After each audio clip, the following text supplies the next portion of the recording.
This is Art Jonak. I don't know if you can hear me or not because those are speakers, but they're not on. But if they were on and this was a huge audience right now, there's a couple of things that could happen. One, we could be really excited and put on a show. Two, we could not have energy and enthusiasm. Or three, which happened to me a lot when I first got started in network marketing, was I would get up on stage with not a huge audience, but maybe 2 people, and I would freeze.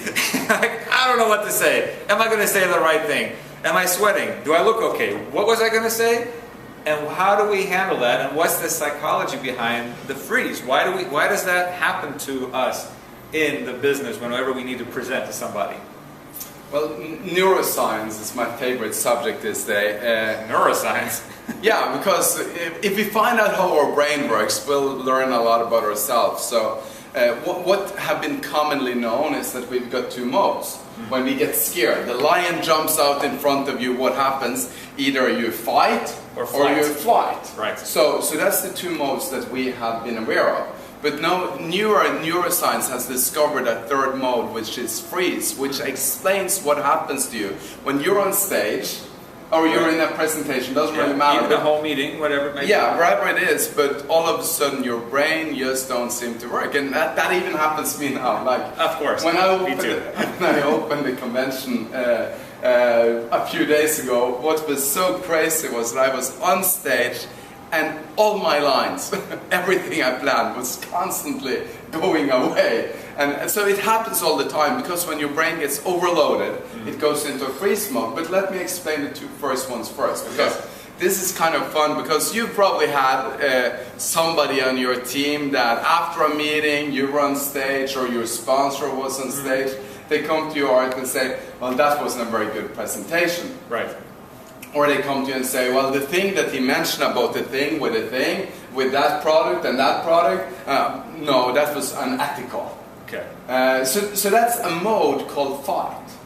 So actually what happened was that they get scared because there is a transaction where they're going to go from where they are to actually becoming something new, and they're actually going to be like be on stage themselves, and they see all of a sudden that in the future I'm going to be I'm going to be saying those things, I'm going to be the presenter, and they go into fight mode because they're resisting it. So what happens then? How do we deal with that? Let's cover that in another talk. The 2nd mode is when they don't answer your phone anymore. Like, you think you have somebody really, really excited, they start building the business, you've done like 10 meetings in a week, you had 3 signups, and you think you have a sure deal. And then all of a sudden, you call them, and you call them, and no response happens. So then again we say, what happened? And let's cover that later too. So eventually we go to the 3rd one, which is freeze. And freeze is when somebody sits down with you, they're totally committed, totally engaged, and they say that, you know what, I'm going to go to Starfleet Super Cheeseburger Commander in the next 8 months. Okay. And you're so excited because you've seen, like, they dress right, they come to all your meetings, they've been to all the conventions, and you know that this guy is going to do it, and then nothing happens.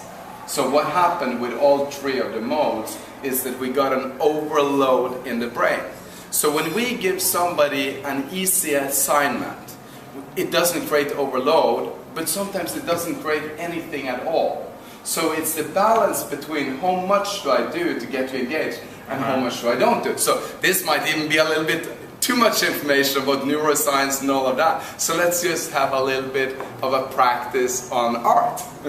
Okay, here we go. So no, he got nervous because no, he thinks that I'm going to pull up my number things, and he is going to practice that. Getting defensive live on the stage. So what I did now is that I created a little bit of scarcity. What happens is that his reaction naturally changes into a different person because he got a little bit scared. Of course, Art won't be scared because he's been in front of the camera, so he won't go into freeze. He'll go into fight. He won't go into flight because that will look bad. We know each other. Yeah. But if I said to Art, okay, let's just form a company and let's build it to $1 billion the first year. Let's do that. Big number, by the way.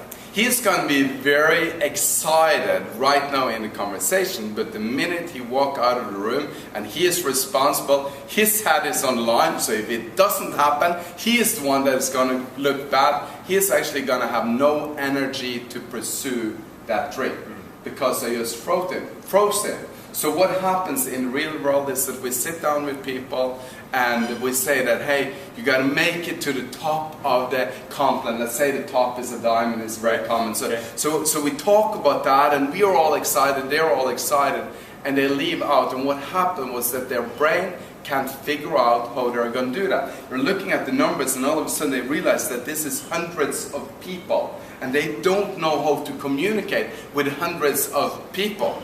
So what I do then is that I say, alright, let's go diamond, and then I take it down to this week's assignment. Because diamond is exciting, I need excitement, I need the energy, but this week's assignment is like, let's make fast start. Right. And in the fast start, you're going to get 2 and you're going to get 8.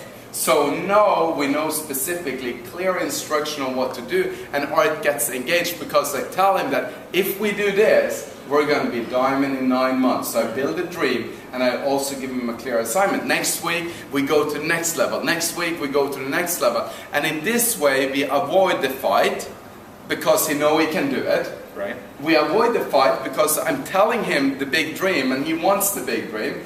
We avoid him running away because when he is achieving progress and he knows he has clarity on what to do and a clear expectation from me what to do, he won't run away from me, and I didn't freeze him up. So I just have a team of people that think or I think are going to do it, and actually don't do it. Okay, so smaller bites of information, direction, instruction, avoids all of that, and you don't end up with the frozen rock star experience.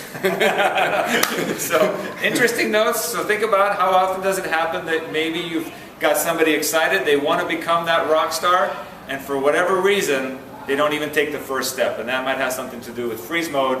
Bring the instructions back down, make them simpler, make them shorter, make them in bite-sized pieces, and let's get them moving forward instead of fighting, flighting, or freezing. Because it's believable steps, because if we were going to grab the microphones here and we were going to fill up this room with 1,000 people and we actually had a live concert right now with people paying tickets, that would be extremely stressful. Because I'm tone deaf and I really can't sing that well. Guilty as charged. I'm the same way. So that would be, but if we were ever going to become a rock star, we would have to do it in small steps. So I'd start performing in front of my mom. Actually, my mom told me to mime instead, but that's another story. But I would have to do it in small steps, play, and eventually, the minute I walked on 1,000 people stage, I would be excited because my brain was prepared for the moment. Yeah. So small steps, small actions, something we all can believe that can happen, and then continue doing that, and eventually you will be at the top level of your compensation. Fantastic, thank you. All right, we'll see you somewhere around the world.